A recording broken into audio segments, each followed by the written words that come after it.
নমস্কার বন্ধুরা, চিংড়ি হেসেলে সবাইকে স্বাগত। আজকে আমি একটু অন্য ধরনেরই রেসিপি নিয়ে হাজির হয়েছি।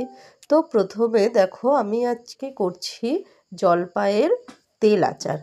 তো প্রথমে আমি জলপাইগুলোকে ভালো করে ধুয়ে একটা গামলার মধ্যে তুলে রাখলাম। রেখে আমি একটা টাওয়ালের সাহায্যে জলপাইয়ের গায়ের যে জলগুলো ছিল ওটা ভালো করে মুছে আমি রেখে দিলাম। দিয়ে এবার জলপাইগুলোকে সাইড দিয়ে চিড়ে চিড়ে আমি রেখে রাখলাম। এই জলপাইটা কিন্তু একটু জল যেন না থাকে, জল থাকলে কিন্তু আচারটা নষ্ট হয়ে যাবে। তো এইবারে আমি এটার মধ্যে একটু নুন হলুদ মাখিয়ে আমি রোদের মধ্যে এটা আমি রেখে দেব। তো আমি এখানে 2 দিন রোদ দিয়েছি। দেখো, এবার আমার এটা রোদে দিয়ে দেওয়ার পরে আমি এটাকে বয়েমের মধ্যে দিয়ে দিলাম। এবার জলপাইগুলোকে আমি একটু জল জল হয়েছে, কিন্তু সেটাকে আমি একটু ভালো করে মুছেই আমি বয়েমের মধ্যে দিয়েছি।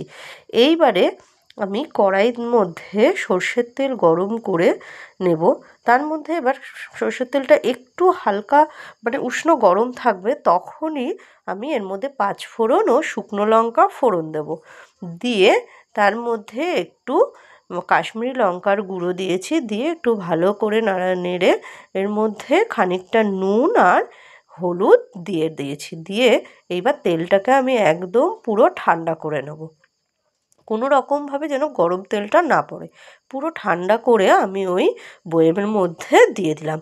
এর মধ্যে সঙ্গে আমি কটা কাঁচা লঙ্কাও দিয়েছি। কাঁচা লঙ্কাটাকে ধুয়ে ওটাকে মুছে নিয়ে আমি দিয়েছি। এবার আমি এই জলপাইয়ের তেলটার জন্য একটা মশলা তৈরি করব। তার জন্য প্রথমে কড়াইটা গরম করে ওর মধ্যে গোটা ধনে ও শুকনো লঙ্কাটাকে আগে একটু ভেজে নিয়েছি। নেওয়ার পরে তার মধ্যে সাদা জিরে, রাঁধুনি, মেথি দিয়ে আমি এটাকে ভেজে নিলাম। আমার যখন মশলাটা ভাজা হয়ে গেল, তখন আমি কিন্তু একটু সাদা সর্ষে দিয়েছি। দিয়ে আমি এটাকে নামিয়ে নেব। আমি সাদা সর্ষেটাকে দিয়ে বেশিক্ষণ রাখবো না, আমি সঙ্গে সঙ্গে নামিয়ে নিলাম। নিয়ে এবার মশলাটা যখন আমার ঠান্ডা হয়ে যাবে, তখন আমি একটা মিক্সির মধ্যে আমি মশলাটাকে গুঁড়ো করে নেব। নিয়ে এবার আমি ওই আচারটার মধ্যে আমি এই মশলাটাকে ভালো করে মেশাবো। দেখো কি সুন্দর আচারের রঙটাও ভালো হয়েছে। এইবারে এই আচারটা কিন্তু আমি